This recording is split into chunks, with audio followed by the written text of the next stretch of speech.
Amis de langue française, je vous salue dans le beau nom de Jésus-Christ.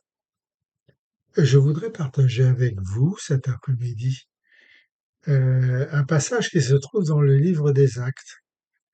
Au chapitre 26, il s'agit du témoignage de l'apôtre Paul devant un roi qui n'est pas un roi et un chef gouverneur des Romains. Et voici ce qu'il dit, l'apôtre Paul, au chapitre 26 du livre des Actes, verset 9 à verset 23. Pour moi, j'ai cru devoir agir vigoureusement contre le nom de Jésus de Nazareth. C'est ce que j'ai fait à Jérusalem. J'ai jeté en prison plusieurs des saints ayant reçu ce pouvoir des principaux sacrificateurs. Et quand on les mettait à mort, je joignais mon suffrage à celui des autres.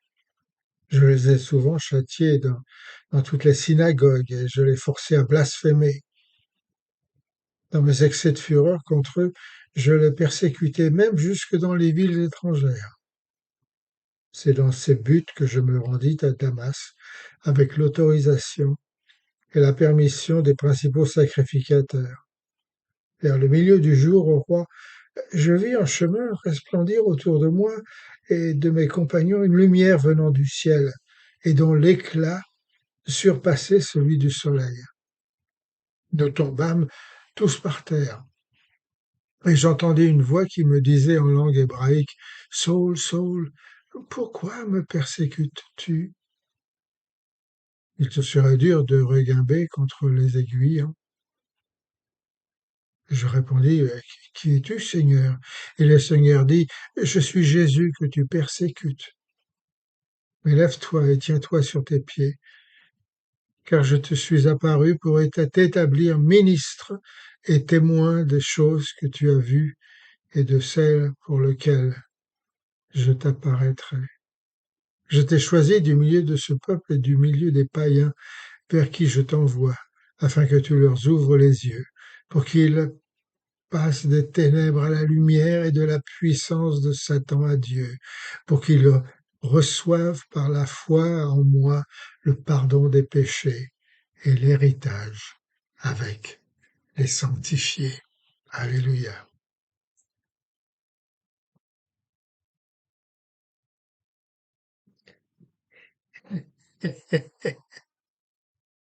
Le voilà, le prisonnier tant attendu, le fauteur de troubles en Israël, en Palestine et dans toute l'Asie mineure. Il ne paye pas de mine, ce petit homme voûté, presque bossu, la tête baissée. Saul, né d'Atas, appelé Paul par les Grecs. Et les envahisseurs romains. Il n'est même pas beau, ce disciple de cette secte appelée la Voix. Il a le crâne dépouillé, le visage ridé, les mains rugueuses. Il invite encore moins à la compagnie, ce juif errant en guenilles sales et recouverte de la poussière de ces longues journées passées en prison à attendre qu'on veuille bien le libérer.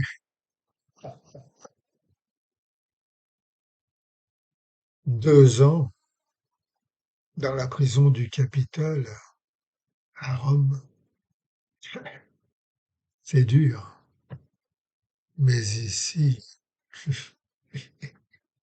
à Césarée, où l'on vous jette en bonne compagnie avec la pègre israélienne et palestinienne, les tueurs de grands chemins, les criminels notoires, les Barabbas et autres assassins, sous les regards narquois des tortionnaires, chargés de vous faire tout avouer, même lorsque vous n'avez rien à dire. Le tout dans une atmosphère puante, une canicule oppressante, enfermée dans un cachot sombre et étouffant. Cela vous fissure mentalement et physiquement un homme. Et cela suffit pour casser ses ambitions insatiables, ses prétentions inacceptables, son amour-propre indéniable, son orgueil incontestable, et son arrogance indésirable. Hmm. Mais comme c'est étrange. Vous avez vu celui-là? Il a la peau dure. Il nous viendrait de la Mongolie profonde que l'on ne serait pas étonné. Car voyez-vous, il n'a rien perdu de sa prestance. Il se tient bravement, dignement, même devant un gouverneur romain nommé Festus, célèbre inconnu. Et avec lui un roi sans honneur ni couronne, Agrippa II, un roi avide de puissance, de publicité, mais qui croit aux prophètes et cherche la vérité sans vraiment se laisser posséder par elle. Les deux se sont assis dans les fauteuils moelleux et confortables de la justice, pour écouter avec amusement chaque mot, chaque sentence que l'apôtre annoncera pour sa défense. Hmm. Mais grosse déception, car la tête de l'apôtre se relève. Son visage s'éclaire, ses yeux s'illuminent d'une lueur indescriptible, son corps meurtri se redresse et ouvre la bouche. Notre homme, désintéressé de sa personne, sans aucun désir de lancer de grandes phrases théologiques, d'étaler ses connaissances helléniques, juives ou romaines. Notre homme, champion de l'humilité et de la tempérance, apôtre de l'amour, passionné par l'humanité et son salut. Notre homme, Paul, d'une éloquence courageuse et en toute simplicité, témoigne avec assurance de ce qu'il a vu, entendu, ressenti, et de ce qui a transformé sa vie jusqu'aux profondeurs les plus extrêmes de son âme.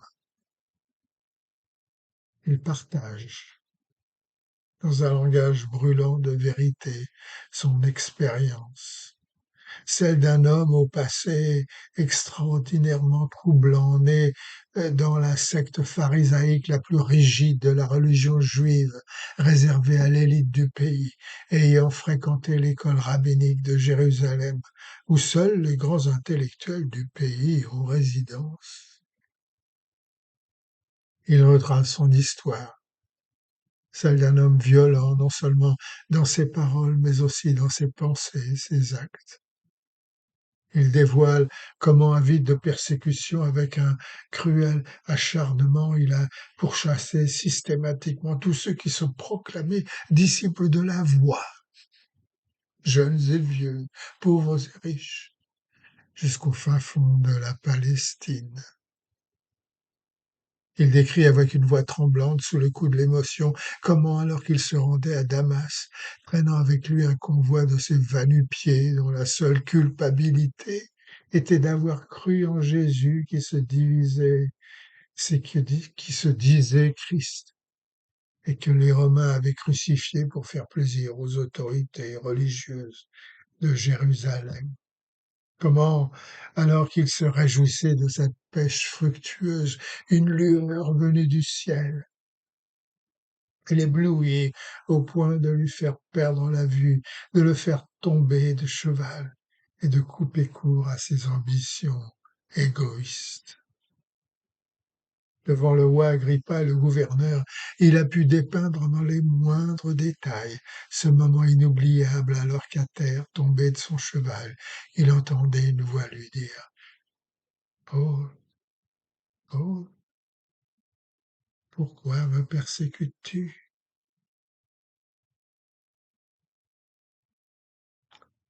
La suite, mes amis, elle fait partie de son histoire. Histoire inscrite dans le livre des livres, comme aujourd'hui s'écrit la nôtre.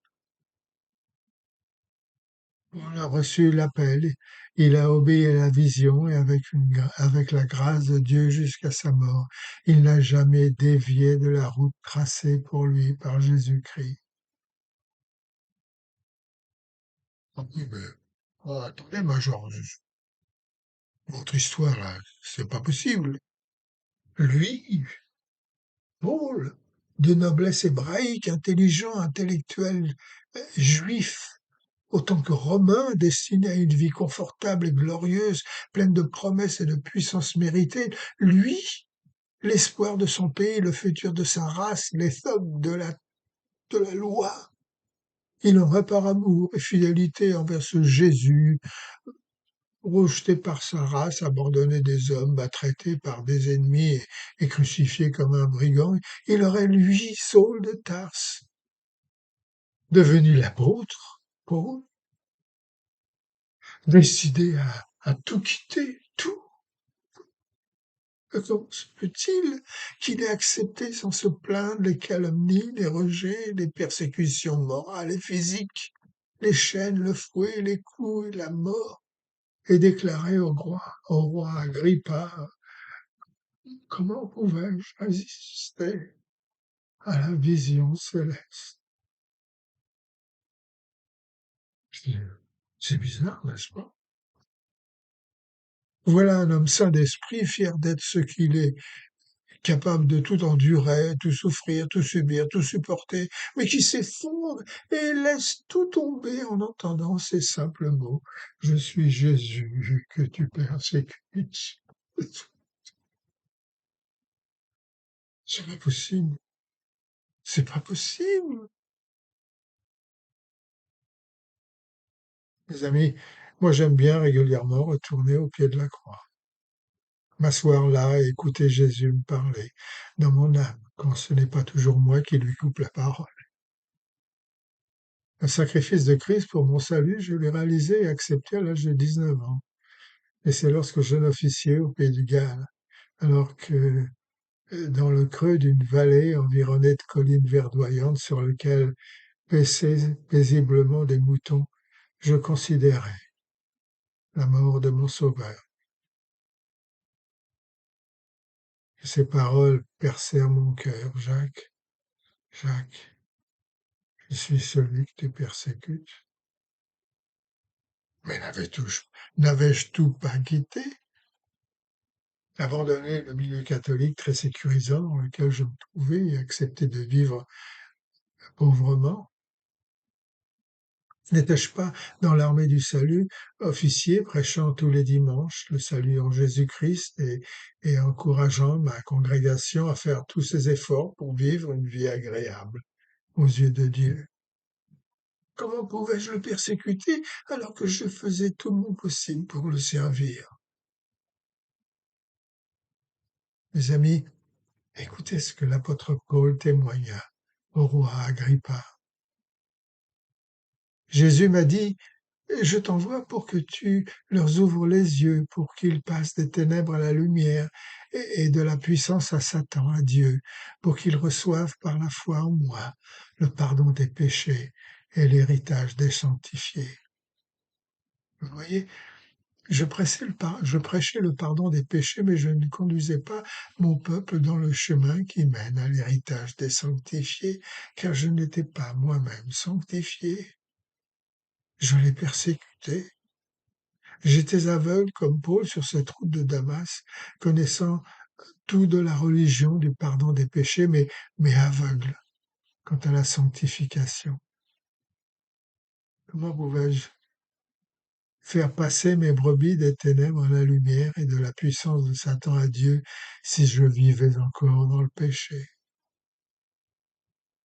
Alors sur le bord d'un des petits chemins de ce village appelé Abertillery, dans la vallée du Brecon au Pays de Galles, je lui ai ouvert mon cœur et simplement dit en contemplant ta croix bénie, où tu mourris, mon prince de paix. Tout mon orgueil, mes biens, ma vie, je les abandonne à jamais. Et moi aussi j'ai connu les écailles qui tombent des yeux et de la délivrance qui s'ensuit et l'humilité de retourner dans mes anciens postes pour m'excuser auprès de mes anciens soldats de les avoir mal guidés et de sauter sur l'occasion de leur prêcher cette délivrance immédiate que Dieu peut et veut donner à tous ses enfants. Alors vous voyez s'il y a en vous des traces d'orgueil, d'égoïsme, de jalousie, de vanité, d'ambition personnelle, de haine et d'autres péchés si bien cachés dans les profondeurs de votre âme que seuls vous et Dieu savez qu'ils sont là. Sachez que vous persécutez Jésus. Vous faites souffrir celui qui veut être votre sanctification et à qui vous devez vous abandonner entièrement. Alors mes amis, qu'allez-vous faire? Combien de temps avez-vous le besoin d'attendre avant de pouvoir chanter en prière ce chant bien connu dans l'armée du salut? Christ en moi, c'est l'espérance, c'est la pureté, c'est l'entière délivrance, c'est la sainteté. Oh Jésus, remplis mon âme, inonde mon cœur, embrase-moi de ta flamme qui fait le vainqueur. Et en prière, offrez-lui maintenant toute votre vie et laissez-le vous enflammer, vous purifier, vous libérer de l'emprise du péché, afin qu'au travers de votre vie, des âmes soient sauvées et sanctifiées. Alléluia.